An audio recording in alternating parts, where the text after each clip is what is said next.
everyone. So I welcome you all on behalf of Select Effort to today's session of Current Affairs, that is 17th September 2021.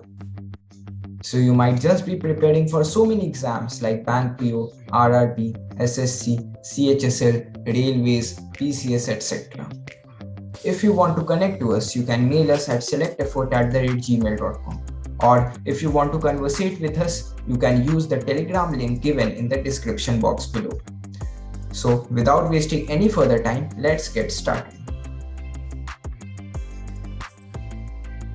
Our first question for today is, the country that will host ASEAN Summit in November 2021 is. तो अभी नवंबर में ASEAN का summit होने वाला है, तो ये कौन सी कंट्री होस्ट करेगी? Will it be Indonesia, Brunei, Singapore or Laos? And the right answer is B, Brunei. देखते हैं हमारे टेकअवेज क्या हैं. सो एशियान, जिसका फुल फॉर्म है association of south east Asian Nations, ये एक रीजनल एसोसिएशन है जिसमें 10 मेंबर्स हैं और इंडिया इसका मेंबर नहीं है. तो इसका इस साल 39 समिट होने वाला अभी 2 महीने बाद नवंबर में, जो कि ब्रुनेई में होगा और इसको हेड किया जाएगा वहां के सुल्तान हसन अल बोलकियाह के द्वारा. और एक साल बाद यानी 2022 में कंबोडिया इसे चेयर करेगा. And 2 years later, that is in 2023, the Southeast Asian Games, which is a games of this organization, will be hosted in Cambodia in its capital, Phnom Penh. Let's move on to our next question. Dash will launch 4 space tourists for the first time on a 3-day trip in space. तो हम लोग trips की बात करते हैं तो हम लोग रिजॉर्ट जाते हैं या दूसरे फॉरेन ट्रिप्स पे भी जाते हैं, अलग अलग जगह जाते हैं. लेकिन एक ऑर्गेनाइजेशन ने अभी रिसेंटली ये इनिशिएटिव लिया है कि ये 3 या 4 स्पेस टूरिस्ट्स को एक 3-डे ट्रिप में भेजेगी स्पेस में. तो देखिए हम लोग कितने आगे आ चुके हैं. तो हमें बताना है कि ये कौन सी ऑर्गेनाइजेशन है जिसने इनिशिएटिव लिया है. क्या ये नासा है, इसरो है, स्पेसएक्स है या इनमें से कोई भी नहीं है? And the right answer is C, SpaceX. Now इसमें हमारे पास 2 तरह के टेकअवेज हैं. पहला ग्रीन टेकअवे. तो 4 पीपल जिनमें से कोई भी प्रोफेशनल एस्ट्रोनॉट्स नहीं है, यानी ये सब टूरिस्ट हैं, कि कोई भी एस्ट्रोनॉट्स नहीं है जो कि प्रॉपर्ली ट्रेन हो. थोड़ी ट्रेनिंग तो मिली होगी इन्हें भी, लेकिन प्रोफेशनली ये एस्ट्रोनॉट्स नहीं है. वो कि एक 200 फुट टॉल स्पेसएक्स के रॉकेट में बैठेंगे और उसे 17,500 माइल्स पर आवर की स्पीड से अर्थ से ब्लास्ट किया जाएगा.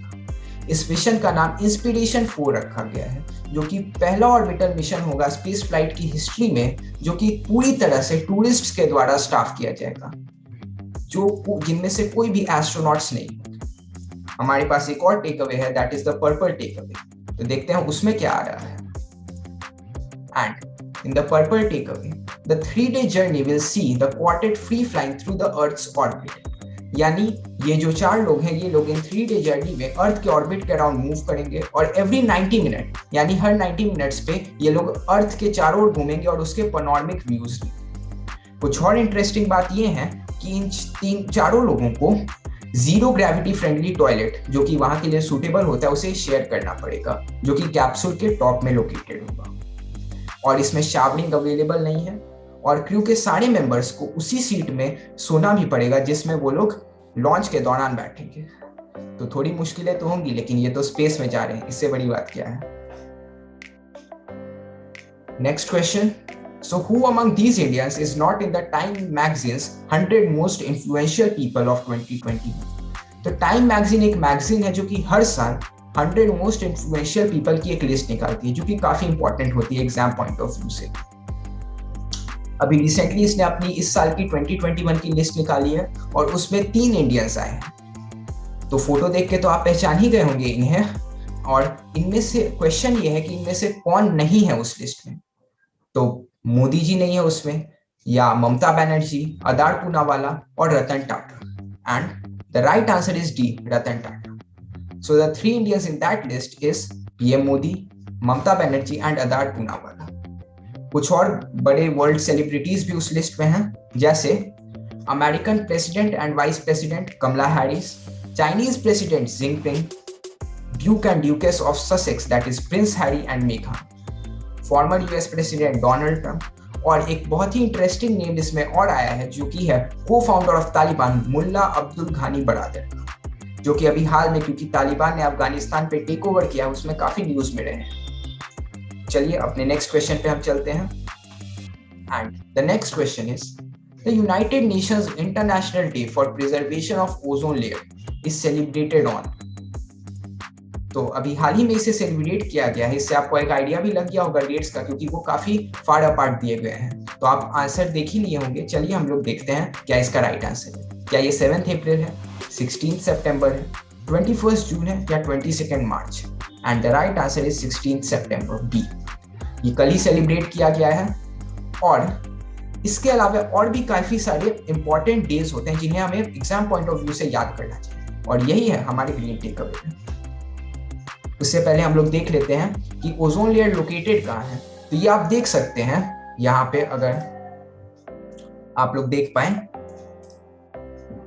कि यहाँ पे स्ट्रेटोस्फेयर और ट्रोपोस्फेयर जो कि 0 to 10 kilometre away from the earth surface है, और स्ट्रेटोस्फेयर जो कि 10 to 50 kilometre away from the earth surface है, उन दोनों के बीच में ये ओजोन लेयर, बहुत पतली सी एक लेयर होती है जो कि लोकेटेड है। और इसका रोल बहुत ही बड़ा होता है, क्योंकि ये सन से आने वाले अल्ट्रावायलेट रेज जो कि काफी हार्मफुल होते हैं, उनसे हमें प्रोटेक्ट करती है।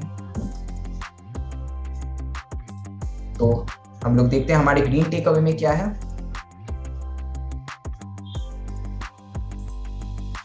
तो ग्रीन टेक अवे में डेट्स हैं जैसे कि वर्ल्ड वाटर डे जो कि 22 मार्च को सेलिब्रेट किया जाता है, वर्ल्ड हेल्थ डे जो कि 7 अप्रैल को सेलिब्रेट किया जाता है, वर्ल्ड योगा डे जो कि 21 जून को सेलिब्रेट किया जाता है, वर्ल्ड ओजोन डे तो हम पढ़ ही चुके हैं, वर्ल्ड एनवायरनमेंट डे जो कि 5 जून को, और वर्ल्ड एड्स डे जो कि 1 दिसंबर को सेलिब्रेट किया जाता है। आप 2-3 बार इन डेट्स को पढ़ लें और इन्हें याद कर लें, तो एग्जाम में मुझे नहीं लगता है कि इसके बाहर के डेट्स आएंगे, और इससे आपको एग्जाम में बहुत हेल्प भी होगी। उसके अलावा हम लोग पर्पल टेक अवे में देख लेते हैं कि ओजोन लेयर के क्या फंक्शंस होते हैं और क्यों ये इतना इंपॉर्टेंट है।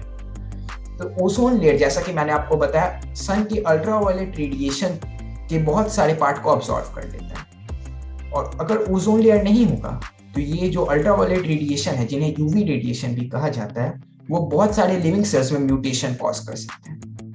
उसके अलावा CFC यानी क्लोरोफ्लोरोकार्बन्स, जो कि रेफ्रिजरेटर्स, एयर कंडीशनर्स जैसे कूलेंट मशीन से रिलीज होते हैं, वो इसे थ्रेटन करते हैं। हर CFC मॉलिक्यूल ओजोन मॉलिक्यूल्स को, थाउजेंड्स ऑफ ओजोन मॉलिक्यूल्स को ब्रेक करने की कैपेसिटी रखता है, और इसके कारण ओजोन में एक होल हो रहा है जिसे ओजोन होल भी कहा जाता है, जिसके कारण बहुत सारे अल्ट्रावायलेट रेज अर्थ के अंदर घुस पा रहे हैं, और जिससे हम लोग देख सकते हैं कि increased incidents of skin cancer report किए जा रहे हैं। तो इसीलिए इंपॉर्टेंट है कि हम लोग CFC ज्यादा एमिट या रिलीज ना करें, जिससे ओजोन लेयर प्रोटेक्टेड रहता है। तो चलिए अपने नेक्स्ट क्वेश्चन पे हम लोग चलते हैं। Which e commerce platform has announced the launch of Kisan store. तो अभी एक रिसेंटली एक ई-कॉमर्स प्लेटफॉर्म ने किसान स्टोर को लॉन्च किया है, जिसमें किसान अपने जो इनके यूज की चीजें होती हैं, फार्मिंग, एग्रीकल्चरल इंप्लीमेंट्स, उन्हें खरीद सकेंगे। तो ये कौन सा ई-कॉमर्स प्लेटफॉर्म है? क्या ये फ्लिपकार्ट है, अमेजन है, जियो मार्ट है या बिग बास्केट है? And the right answer is, आपने फोटो से भी गेस कर ही लिया होगा, बी, अमेजन। तो इस पे हमारे ग्रीन टेक अवे ये है कि Amazon India has launched the Kisan Store, a store on its platform meant exclusively for farmers, और इससे इनॉग्रेट किया है इंडिया में हमारे एग्रीकल्चरल मिनिस्टर नरेंद्र सिंह तोमर ने। पर्पल टेक अवे में है इसके जो फंक्शंस है, जो कि है कि फार्मर्स इससे farming tools, seeds, crop protection and other तरह के टूल्स खरीद सकते हैं।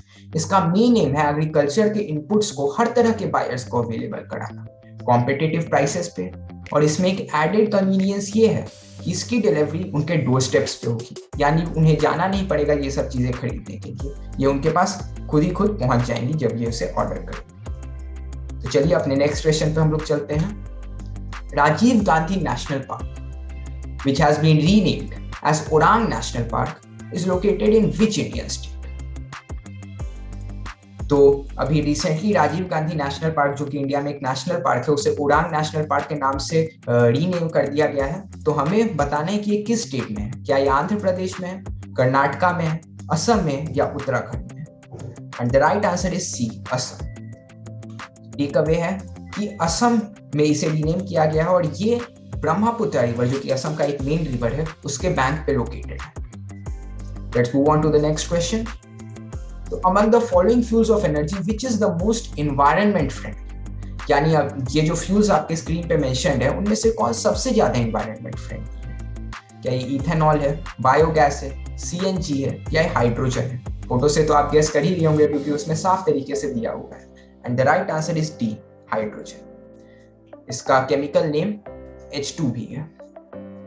सो next question is the Saras Aajeevika Mela 2021 is being organised bye.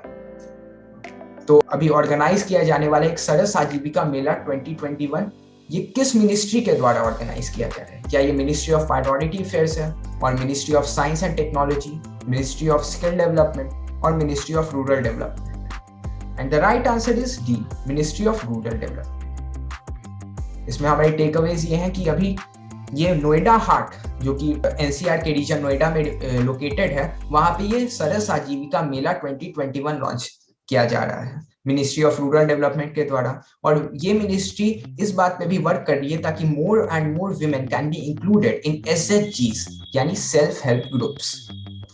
Let's move on. Which of the following species are included under recovery program for critically endangered species in India by National Board for Wildlife? तो critically endangered species तो आप समझते ही होंगे जो कि काफी endangered है और कभी भी extinct हो सकते हैं। उनका एक recovery program है National Board of Wildlife के द्वारा। तो इनमें से कौन से species को उसमें रखा गया है? क्या कैरेकाल को रखा गया है, स्नो लेपर्ड को या मालाबार सिवेट को, या फिर इन तीनों को रखा गया है? And the right answer is D, all of this, यानी ये तीनों उस लिस्ट में है। अभी रिसेंटली कैरेकाल जो कि एक वाइल्ड कैट होता है मीडियम साइज्ड, जो कि आप यहाँ पे देख सकते हैं इस पिक्चर में, जो सबसे फर्स्ट पिक्चर आपके सामने है यहाँ पे, उसे अभी रिसेंटली लास्ट मंथ इस लिस्ट में इंक्लूड किया गया है। ये राजस्थान एंड गुजरात में फाउंड किया जाता है। इसके अलावा कुछ और स्पीसीज जो कि इस लिस्ट में इंक्लूडेड हैं वो है snow leopard, dolphin, hangul, Nilgiri tahr, marine turtles, dugongs, vultures, Malabar civet, Indian rhinoceros, Asiatic lion, swamp deer and etcetera. काफी सारे स्पीशीज इसमें इंक्लूडेड हैं। Let's move on to our next question. What is the sanctioned strength of judges in the Supreme Court of India? तो जो supreme court of India उसमें जो strength है जजेस का वो कितना है? क्या 18, 27, 34 और 45? And the right answer is 34, C. But takeaways ये है कि अभी रिसेंटली 9 न्यू जजेस जिसमें 3 विमेन हैं उन्होंने जजेस के ऑफिस के लिए ओथ लिया है सुप्रीम कोर्ट के, और इन अपॉइंटमेंट्स के साथ इसकी स्ट्रेंथ 33 तक चली गई है जिसकी मैक्सिमम स्ट्रेंथ 34 है। पहली बार हुआ है सुप्रीम कोर्ट के हिस्ट्री में कि 9 जजेस ने एक ही साथ ऑफिस का ओथ लिया है सेम टाइम। एक और इंटरेस्टिंग बात यह है कि जस्टिस नागरत्ना जो कि इनमें से 9 जजेस में से एक हैं, वो इन लाइन है to become the first women chief justice of India in September 2027। अभी है काफी टाइम इसमें, लेकिन उस टाइम अगर सब ठीक रहा तो ये first women chief justice of India बन सकती है। तो है ना ये कमाल की बात। तो चलिए so with this our today's session comes to an end. If you liked our video, please turn the brown thumb blue. Also, you can subscribe our channel if you want to get more videos like this. And always remember, your comments are much valued and we'll try to respond to you as soon as possible. So we'll come back with another video. Till then, goodbye.